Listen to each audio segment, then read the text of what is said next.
Pengaruh penggunaan pola tanam tumpang sari dalam permasalahan konveksi lahan pertanian yang akan dijelaskan oleh saya sendiri, Nia Prameswari Lugiadi, dengan NIM 21151051065. Untuk materi yang dibahas, yang pertama ada abstrak berisi gambaran pembahasan yang akan dibahas dalam artikel.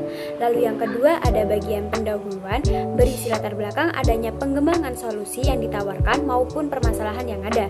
Lalu yang ketiga ada pembahasan berisi penerapan solusi dan permasalahan yang diangkat secara rinci. Lalu yang keempat ada kesimpulan berisi kesimpulan yang telah dibahas di bagian pendahuluan maupun di bagian pembahasan. Baik, yang selanjutnya ada bagian pendahuluan. Yang pertama, pentingnya sektor pertanian. Sektor pertanian adalah salah satu sektor yang dianggap penting bagi Indonesia untuk menunjang kegiatan perekonomian bangsa, karena dengan adanya penyediaan komoditas pertanian bisa mempengaruhi stabilitas ekonomi dalam suatu negara. Akan tetapi, sektor pertanian saat ini memiliki banyak tantangan mengenai eksistensi dalam menunjang kehidupan masyarakat, seperti contohnya dalam mencukupi kualitas pangan dan sumber daya manusia karena dipengaruhi beberapa hal, yaitu pengetahuan, budaya, dan ekonomi masyarakat. Diversifikasi atau keanekaragaman konsumsi pangan adalah salah satu upaya dalam meningkatkan kuantitas konsumsi. Lalu yang kedua ada permasalahan. Permasalahan di sini adalah masalah ketersediaan pangan yang disebabkan oleh beberapa hal, yaitu beberapa wilayah yang tidak bisa menghasilkan suatu komoditas serta tidak bisa dihasilkan setiap saat dibutuhkan. Masalah yang terjadi di wilayah tertentu dan saat tertentu inilah membuat konsentrasi ketersediaan di sentra-sentra produksi pada saat masa panen. Selain itu, menurut Badan Pusat Statistik atau BPS, berkurangnya lahan pertanian akibat aktivitas ekonomi manusia, terutama untuk pembangunan infrastruktur seperti bendungan, jalan, dan sebagainya. Lalu ada permukiman maupun industri merupakan suatu permasalahan dalam menunjang kehidupan masyarakat. Lahan pertanian yang sempit membuat para petani mengalami kesulitan dalam menghasilkan hasil pertanian yang maksimal.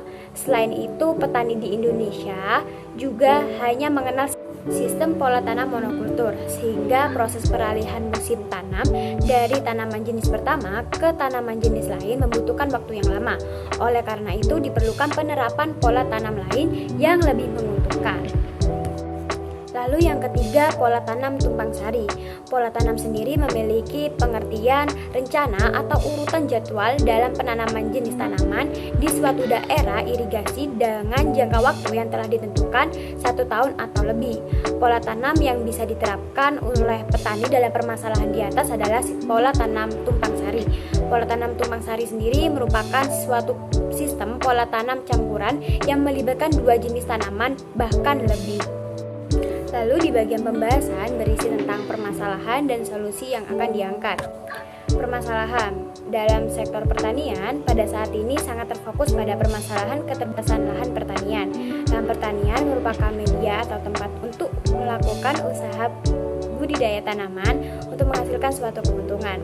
Sempitnya rata-rata penguasaan lahan pertanian per kapita penduduk Indonesia sekitar 900 meter persegi per kapita, serta makin dominannya petani berlahan sempit. Di sisi lain, sulitnya upaya pengendalian alih fungsi lahan pertanian, khususnya lahan sawah beririgasi teknis ke berbagai penggunaan, serta masalah-masalah yang menyangkut struktur penguasaan lahan pertanian merupakan masalah yang perlu ditangani secara menyeluruh. Permasalahan pertama yang dihadapi adalah tingginya tingkat konversi lahan pertanian sawah ke penggunaan lain. Berdasarkan kesesuaian prediksi pada tahun 2020, Cina menjadi salah satu negara dengan importir bahan pokok pangan utama di dunia.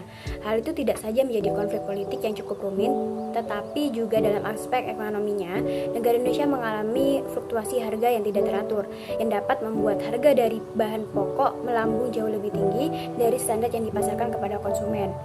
Semakin meningkatnya konversi lahan sawah ke non-pertanian, maka kondisi ini akan sangat mempengaruhi ketahanan pangan di Indonesia untuk masa yang akan datang.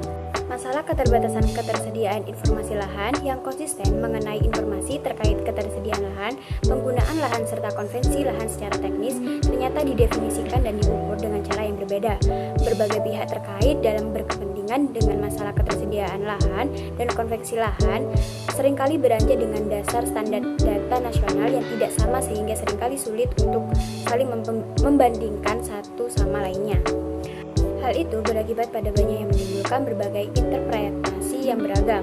Permasalahan lingkungan tidak pernah terlepas dari tindakan para agen atau manusia selaku produsen maupun konsumen yang melakukan pembangunan tanpa memperhatikan tata ruang terbuka hijau yang sebenarnya sangat berpengaruh terhadap keseimbangan lingkungan. Padahal sawah sebagai lahan pertanian utama itu sangat membantu produksi pangan yang sangat dibutuhkan oleh para manusia. Angka alih fungsi lahan pertanian ke non-pertanian dari tahun ke tahun semakin meningkat tajam. Sensus pertanian pada tahun 2003 menyebutkan selama periode 2000 sampai 2002, total luas lahan sawah di Indonesia yang dikonversi ke penggunaan lain mencapai 563.000 hektar atau rata-rata 187,7 ribu hektar per tahun. Dengan luas sawah 7,75 juta hektar pada tahun 2002, pengurangan luas sawah akibat konversi lahan mencapai 7,27% selama 3 tahun atau rata-rata 2,42% per tahun. Untuk berikutnya ada penerapan pola tanam tumpang sari yang memiliki banyak manfaat sehingga petani merasa memiliki banyak keuntungan dari pemanfaatan pola tanam tumpang sari. Memakan lahan juga menambah pendapatan kita. Ya gitu ya. Oke.